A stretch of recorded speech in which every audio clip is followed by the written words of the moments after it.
Having a Gas is the podcast that talks to the great and the good of the creative industries, and in particular finds out what makes great music for film, for TV, for commercials, for dancing to, for cooking to, for f***ing to, and more. Today, I'm having a gas with Simon Lloyd, the newly appointed Chief Creative Officer at dentsumcgarrybowen. And Simon brings with him a decade of experience from Adam and Eve DDB, where he supervised such campaigns as the John Lewis Christmas campaign. And Simon is hoping to achieve similar success for DMB. Simon, thanks for joining me. And how busy are you at the moment on a scale of 1 to John Hegarty? I will put it on a scale of 1 to 10. I would say it is definitely an 11, but I do feel that saying you're busy is a bit of a cliche, so I try to avoid it. So I generally tend to go with I'm spread thin versus being busy. But yeah, go on. So you are now at Dentsu, and what was the reason for the jump over to there from Adam and Eve? One of the reasons I was interested in that is because, you know, last year was reported as the year of the startup, the year of new commercial arts and smaller places like that. And obviously new commercial arts is Murphy and Golding, your old from your old shop. What caused you to go to, you know, a next step up almost in terms of size of organisation? There were lots of motivating factors, actually. I wanted to own something, develop something, shape something in more of my own vision. Which it initially led me to smaller places, startups, if you like. And I did go and talk to lots of startups. And then Dentsu came about. And what's interesting with Dentsu is that the London operation really is a startup. It's about 30 people, 40 people, very small, but with some significant clients, and then the backing of a pretty joined up network. So it almost had the best of both worlds. So small enough to mold and grow, some decent accounts that are great, but probably need to be more creative, and the work probably needs to be better. But then with the support of a network which is Japanese by origin, and nearly 150 years old, and with huge kind of backgrounds in things like technology and media. And with big ambitions with Wendy Clark coming in to grow the creative products, it just seemed like a little bit of an alignment of the stars, if I'm honest. And with London with the ambition for London to become one of the centres of creative excellence, and me kind of spearheading that and trying to build a team around me that can help deliver it was, so there's a lot of factors, I think. And I think the security of a Dentsu versus a startup that just sits there on its own and isolated and independent, it feels slightly less risky. That's really good, certainly picking up on the first point, that it sounds like it's the creative's dream. You know, you get the agility and the, what would you call it, the opportunity to shape things that you would with a startup, but you've got all the backing of this 150-year-old entity. So it's quite an exciting time, but I'm interested to know about some of these. You know, you said you've got some accounts that you're excited to be generating new ideas for and new creative. Have you got anything you can tell me about that? Yeah, I mean, so what's bizarre is that you'll know one of them with American Express, which is absolutely enormous and, you know, has been around for a long time, but is going through a bit of a change in the way that people perceive it, because effectively it's been almost like a club, right? You go there and you get rewards for spending money through them.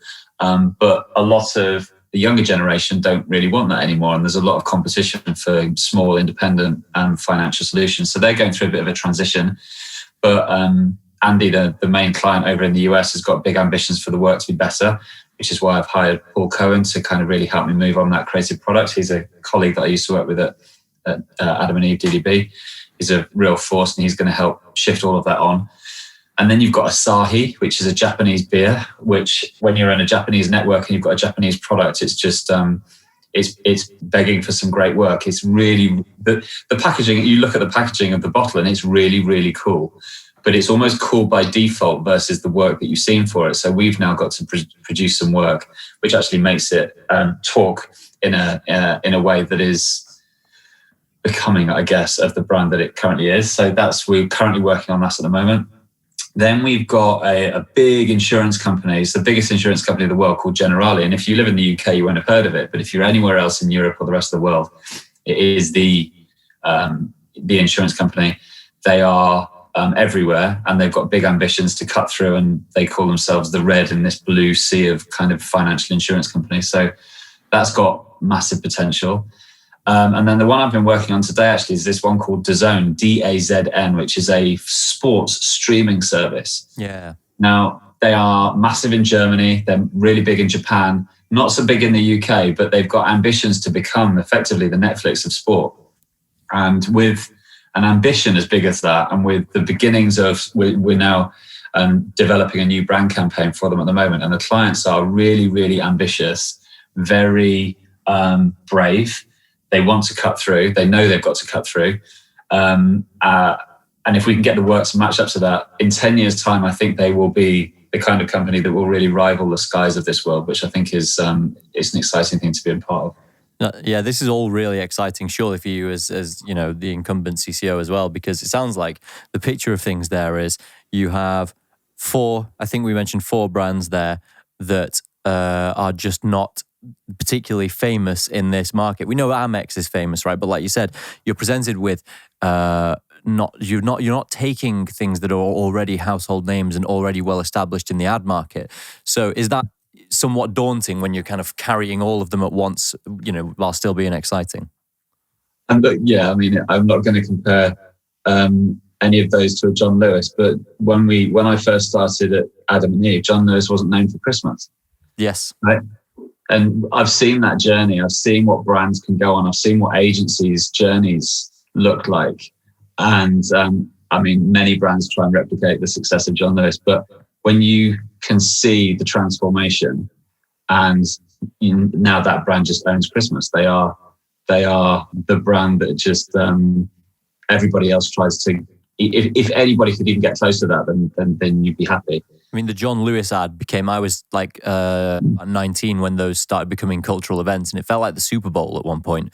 Do you remember the particular year? I think it was 2014 when it was a war between the Sainsbury's World War I trenches ad and the John Lewis ad. How did you do that? Or, you know, how was it done? One word, I think, emotion.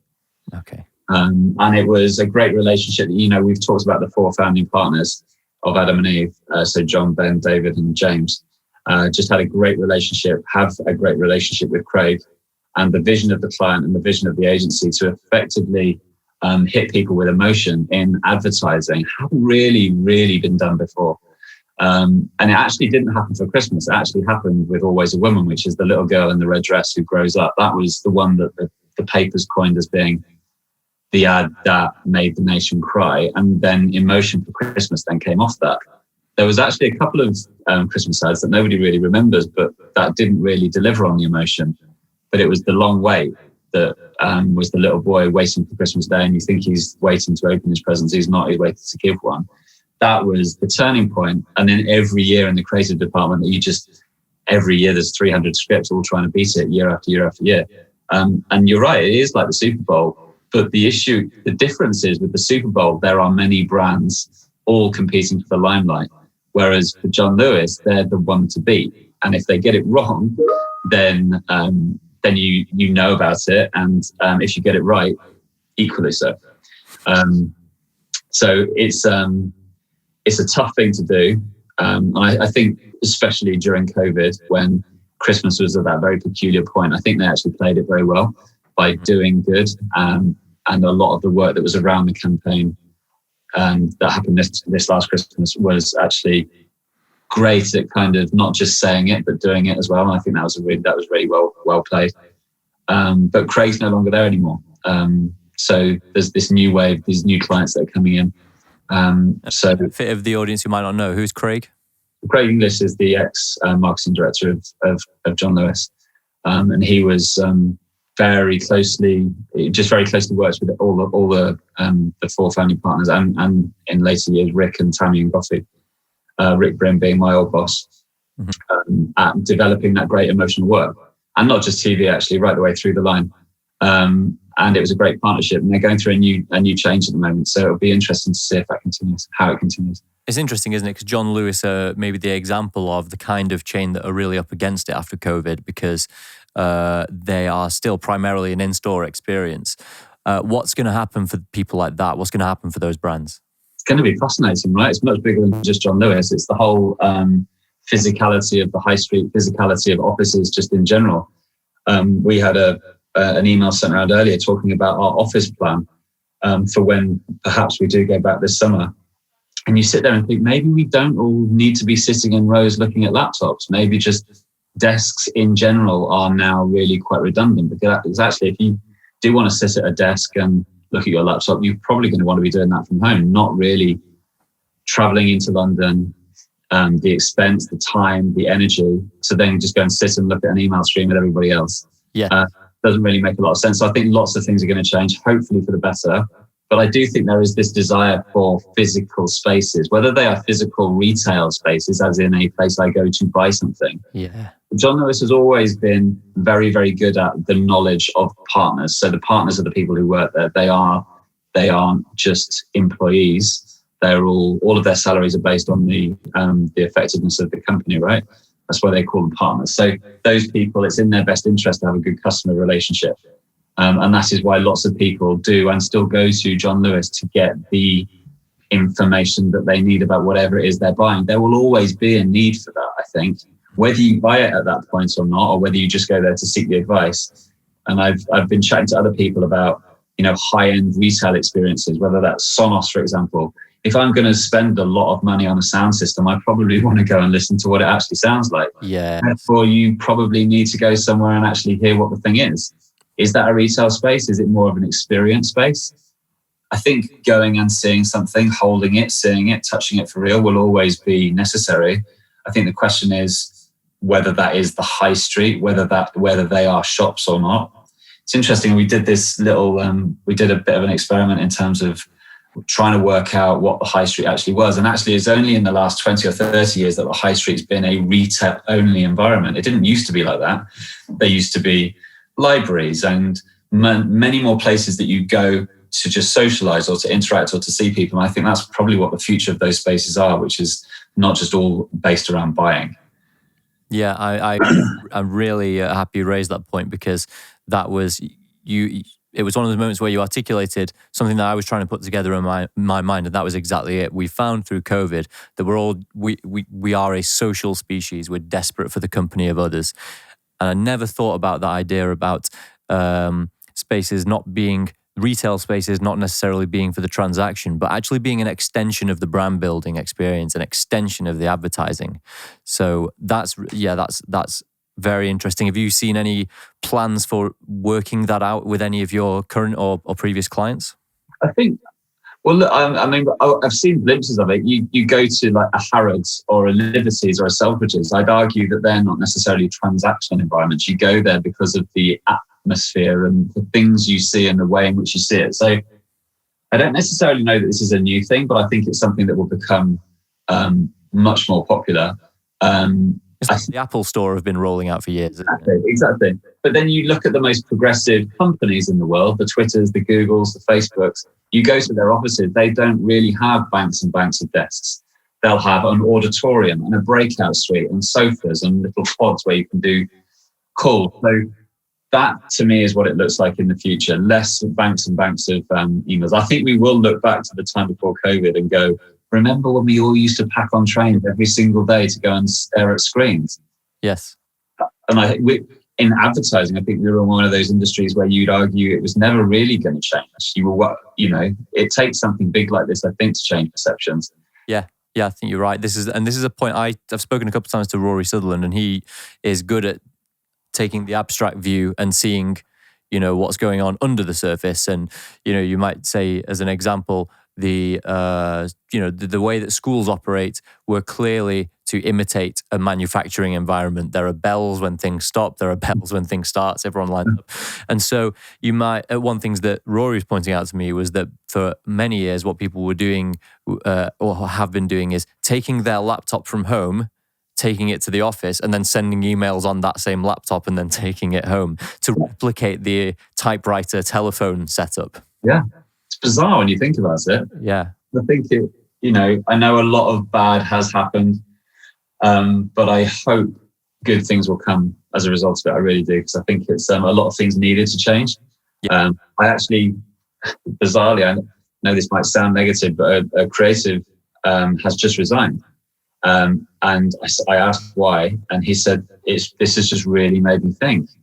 I'm now thinking, I've not seen my mum in 2 years. I am unhappy, I'm unhealthy, and I want to sort out the simple things in life. And it's been this kind of thing that's allowed him to reflect on that. Yeah. And I think a lot of people will be doing it. I really do. I think we'll see a lot of new businesses start up. How many of them will still be around in a year's time, we'll see. But I think people are really evaluating what their world looks like, which I think is necessary. Speaking of startups, I know that there's some that you were quite close to them by comparison to most people, so I don't know how comfortable you are to comment freely about it. But I just wanted to know what you think about new commercial arts and what you see of their prospects and their potential, because obviously it's two huge hitters, industry-wide, and just picked up two massive accounts in their first year, Halifax and Vodafone. So is that just a testament to their new business skills or their existing relationships? Or I mean, I know them well, and to your point, don't know how much I should say, but they are fiercely smart, incredibly driven, very competitive, and people that I've got an enormous amount of respect for. I almost don't see a world in which they do fail. Yeah, I know. because I've been in the room when I've seen them pitching. And yes, I know it's not the four founders, it's just James and Deej, but to see those minds in action is, if you sit there and put yourselves in the client's shoes, you just sit there and go, well, it's obviously a no-brainer. Is it like a real life version of, when people watch the Don Draper pitch in Mad Men and he's meant to be this kind of wizard of pitching? Is it like watching that? Yeah, but it's not all bells and whistles for no reason. Everything's built from substance, right? And you have DG going, these are the numbers and these are the insights. This is why you should be doing it. And then you have James saying, I'm going to make sure everything's okay. And when it was Ben Priest, he was saying, look how great it's going to look. And then John Forsyth would sit there with the innovation, and it's just a full service. So very formidable. I wish them all the best. They're good. I've learned a huge amount from all of them, but those two in particular, I wish them all of the best. It's quite scary to know that competition's out there. Do you feel like you can tell a confident pitch from what would you say? Do you feel like you can tell when, as an agency or as, the pitching team, you need the business and you don't want to seem desperate, for want of a better word? I don't know if it's about needing the business, but I think and I think the clients know if you believe in the work you're about to present or not. Yes. I think that's very clear. So I think you can walk in the room absolutely brimming with confidence and excitement because you just can't wait to show them what you've got. Or you can walk into the room not sure about what you've got. And I think that's very, very obvious. Yeah. I think everybody wants the new business. So I think everybody is equally as nervous and wants it. But that's something we've been actually talking about in terms of the adrenaline of going into a pitch was always really, really, when you're there in person and the clients arrive and everyone's wearing smart clothes and, the office and the work is all set out nicely, the adrenaline just comes. And what's interesting when you're pitching through Teams or Zoom, the adrenaline's different, and trying to amp yourself up in the same way is tricky. Hopefully it won't be that much longer and we can get back to doing it in person. But yeah, fingers very tightly crossed. You said changing tack slightly. You said something that interested me. And you said, if you want to know what the future looks like, look at a Japanese teenager. I may have misquoted that slightly, but I think I got it. What do you mean by that? It was actually said to me by Gordon Bowen. So he's the Bowen of McGarry-Bowen, which is the comms side of Dentsu. And he was talking about the Japanese heritage of Dentsu. And what he's basically saying is it's absolutely fascinating. And I still haven't been to Japan. It's one of the places I haven't been, and it's on my list. And hopefully now I'm working with Dentsu, it will happen. But his basic observation was Tokyo is the future. Whatever the kids are doing there is basically going to come here in 10 years' time. He then talks about how the US is about 5 years behind Europe. So he's about 15 years behind. But he just said, what better way than to have a kind of 45-story building with a floor full of creatives in Tokyo that basically know what the future looks like. And what's fascinating about Dentsu in Tokyo is it's not just a comms agency. They are media, they're technology, They're not just helping put on the Olympic Games. They're actually doing the creative for the opening ceremony and the infrastructure all around it. So they are in everything. And I think that's what fascinates me, because in a way I don't necessarily feel like I'm working for a comms agency or a comms company, but it's actually much more of almost like a business solutions network, right? They go and they solve business problems, whatever those business problems look like. And I think that's what clients are now looking to creative partners for. Not what is my TV spot, but what is the creative answer to my business problem, which I think is what the future of creativity and advertising really looks like. It's like if Saatchi's hadn't already nicked the idea for Direct Line, you could have used Harvey Keitel to propose. Yeah, so you mentioned something that we've got about 10 minutes left here, and you mentioned something that made me think about music, because that's what we do all day, every day.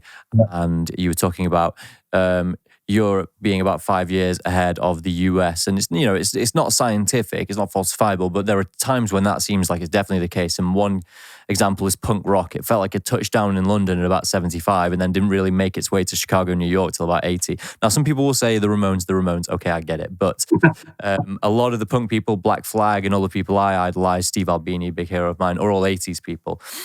Why am I saying this? It's because we're actually talking about music. And I want to know what your musical radar is like. What record do you turn to when you need inspiration, or has always been with you throughout your life? I don't know if it's specific tracks, but there's definitely different genres, I think, that I turn to at different moments, right? Because I just think, well, I grew up in the 90s, and it was dance music in the 90s was just, I guess, is what I almost refer back to as just being what makes me the most happy, I guess, because that's just, I was carefree and that's just what it was all about. But it depends what you're doing. If you're writing something, you need to be calm. If you're in the morning and you've got a lot to get through, you need something.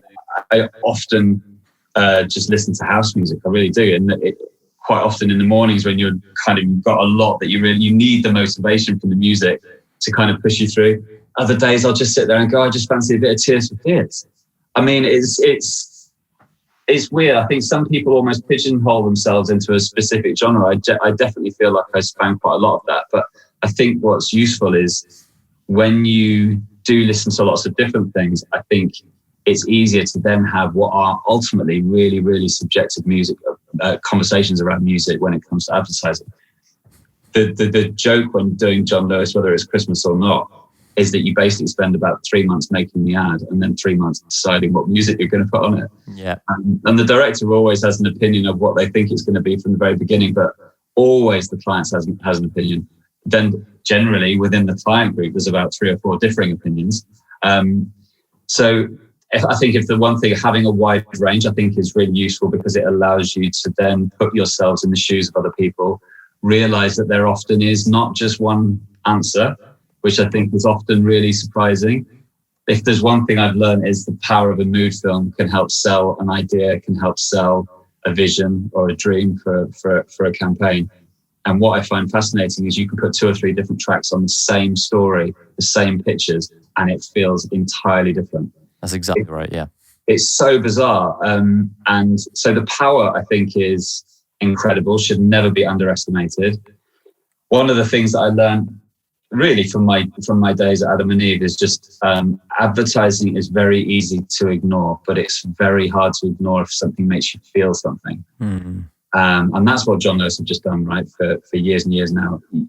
Whether you go to the shop and buy it, that piece of work is going to make you feel something. And so much of that is the music. It really is. And but in the best possible sense, John Lewis have made a model that have taken generally historic tracks and reimagining them. So there's this lovely kind of analogy between past and future, which I really love.